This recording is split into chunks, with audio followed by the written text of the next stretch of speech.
Papa. This morning, many of us have seen content shared on the social platform representing former U.S. President Barack Obama and his wife as the monkeys. This is something that was published by U.S. President Donald Trump on his Truth account. Do you consider this content as something that could be considered as a form of hate speech, racism? So something that big platform should remove in the EU under the DSA rules, or is just freedom of expression? So racism, hate speech, illegal content has no place online. Not because the Commission says so, because this is illegal in real life. We have a general principle, at least in Europe, which is that what is illegal offline in real life should be illegal online. I'll go a little bit deeper in a minute, but I'll start by saying that there is no difference in treatment, to the opposite.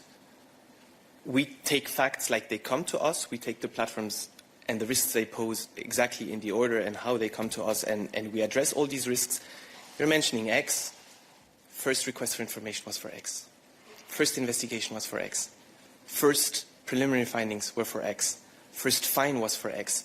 Not because we target them, but this just shows there was a substantial, and there is a substantial issue with X, so we had to address that platform. We did.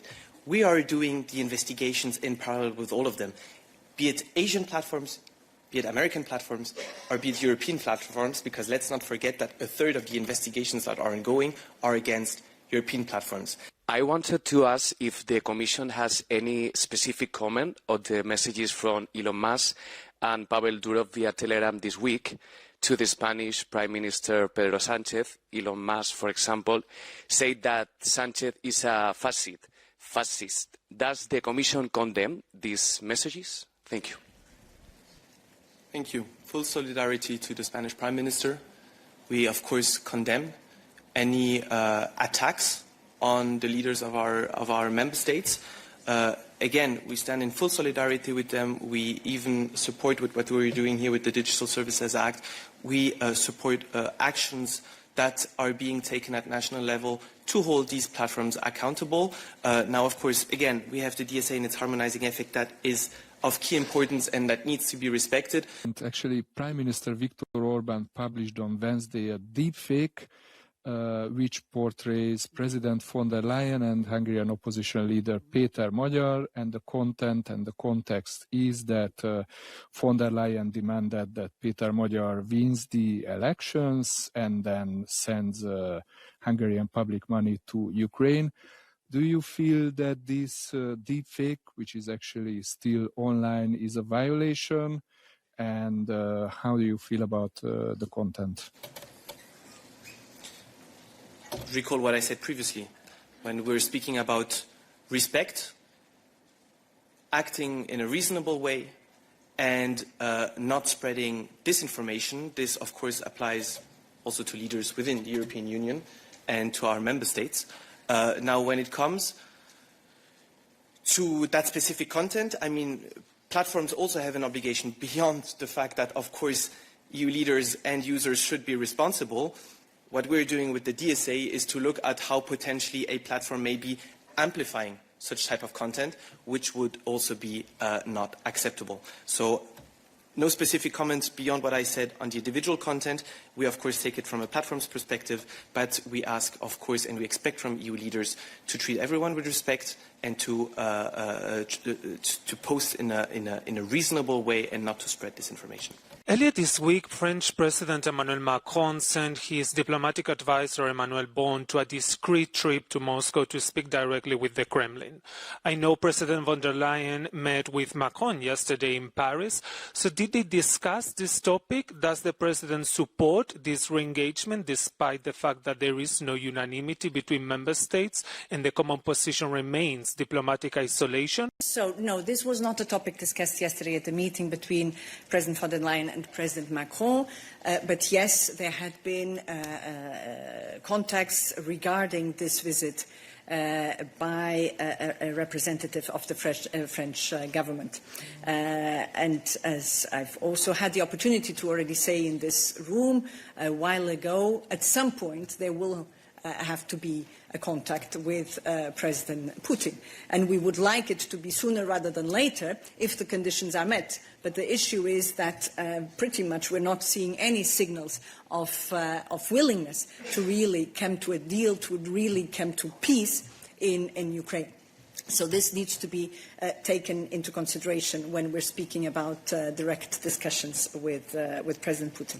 In the past days, several member states opening the possibility, so we'll see where we are, and we'll see if indeed this is something that is becoming common, and that if there's a majority of leaders within the EU who would be defending such an approach. So for the moment, we cannot say more than this, but we see indeed a shift in the attitude by some leaders.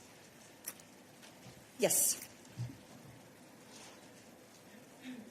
Tatiana Vysotsky, European Pravda, Ukraine. My question is about sanctions.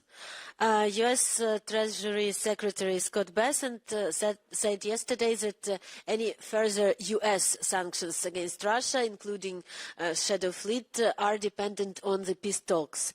And I'm wondering, maybe the delay with the announcement of the 20th package of sanctions by the Commission is also linked to the peace talks. Maybe sanctions are used as a leverage at the peace talks with Russia.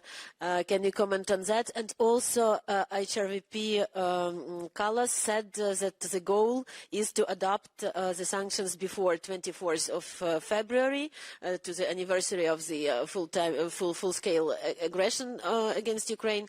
Is this target still realistic? Because it's only a little bit more than 2 weeks left to the date. Thank you. Thanks. Sanctions, we see sanctions as one means to indeed putting pressure on Russia to come to the negotiating table. So as a means to eventually have a condition to achieve the peace, the so much desired and longed for and deserved peace in Ukraine. So we are working very actively on the 20th package of sanctions. We had said that this should be ready soon. So let's see when exactly all the conditions are there for the adoption. But I can confirm that indeed, also in the past days, a lot of work has been going on this 20th package of sanctions. So I think we could expect it rather soon.